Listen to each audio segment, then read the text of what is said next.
Good morning বন্ধুরা, কেমন আছো তোমরা সবাই? আশা করছি তোমরা সবাই ভালো আছো আর আমিও ভালো আছি। তো কালকে সারা রাত তো প্রচণ্ড বৃষ্টি হয়েছে আর আজকে এখনও পর্যন্ত বৃষ্টি হয়েই যাচ্ছে। আর আজকে ছিল রাধাষ্টমী, তো সবাইকে রাধাষ্টমীর অনেক অনেক শুভেচ্ছা।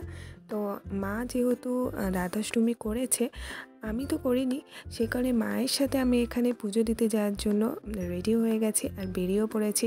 মা, আমি আর একটা কাকিমা যাচ্ছে আর তার মেয়ে যাচ্ছে, যেই পুচকিটা আমার কাছে পড়তে আসে অবশ্য। আর দেখতে পাচ্ছ দুপাশে শুধু সবুজ আর সবুজ, আর আমরা এখানে চলে এসেছি আশ্রমে।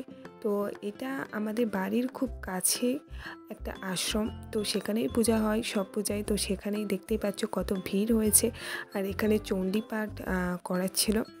তো সেগুলোই শুনছিলাম বসে বসে, অনেক সুন্দর সুন্দর কথা বলছিল, আর তার মাঝে পূজাও হচ্ছিল। আর এখানে জন্মাষ্টমীর সময়ও এখানেই এসেছিলাম। তো তারপরে এখানে পূজা কমপ্লিট হয়ে গেছে, পুষ্পাঞ্জলিও কমপ্লিট হয়ে গেছে। তারপরে এখানে ভোগ খেতে দেওয়ার জন্য বসিয়ে দিয়েছে সকলকে। আর আমি তো ফার্স্ট জায়গা পাইনি, মানে জায়গা পেয়েছিলাম, বাট আমার মাকে বসিয়ে দিয়েছিলাম। তারপর আমি খেতে বসে গিয়েছিলাম। চলো কী কী প্রসাদে দিল সেটাই তোমাদের সাথে শেয়ার করি। তো ফার্স্ট এখানে দিয়ে দিয়েছে লুচি দিয়েছে, আর লুচির সাথে সুজি দিয়েছে।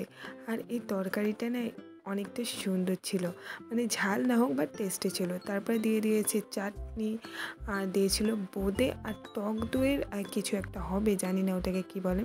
তো চলো, এখানে খাওয়া দাওয়া কমপ্লিট হয়ে গেছে, প্রসাদিও নেওয়া হয়ে গেছে, এবার বাড়িতে যাওয়া যাক। আর দেখতেই পাচ্ছ প্রচণ্ড রোদ্দুর।